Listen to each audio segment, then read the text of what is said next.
morning, parents, students, and teachers. Welcome to St. Catherine's Declamation Contest. Today we will be showcasing talents of our kinder classes. Babalik na rin yung agad. Okay? Tanda mo yung sinabi ko sa'yo, ha? Gusto ko magkasama. Andrea, ready ka na? Opo. Tara na. Sigla ka na. Tilingan mo, ha? Ay, naku. Pupunta muna ako ng picture. Ando na siya. Please welcome Andrea de la Paz. She will be explaining ang aming bahay. Mamaw! Kaya, dito ka na. Hindi, okay na ako. Ang aming bahay, doon nakatira ang superhero kong tatay. Ang kapartner niya, Hindi ka na, tabihan mo na ako. ang masipag May kong bakante pa rin dala. nanay. Hindi, okay nga lang ako dito. Kasama si Kinahabang ate, komportable yan, naupo tayo. Ayoko nga dun eh. Okay na nga ako nagbibigay dito, di ba? kulay. Ganun kulit.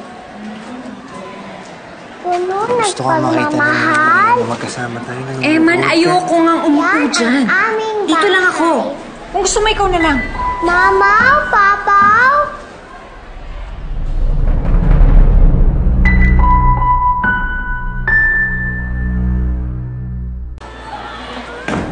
Dixie.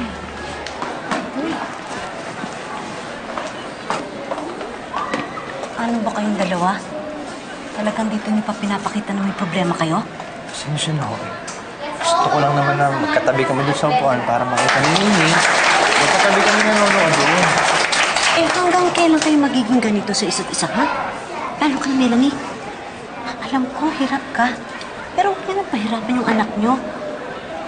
Pinaghirapan niya tong contest na to, tapos kayo pa mismo sisira. Hindi na kayo naawa sa anak niyo. Sorry po. Pasensya na. Anak, ako na po makausap kay Ningin.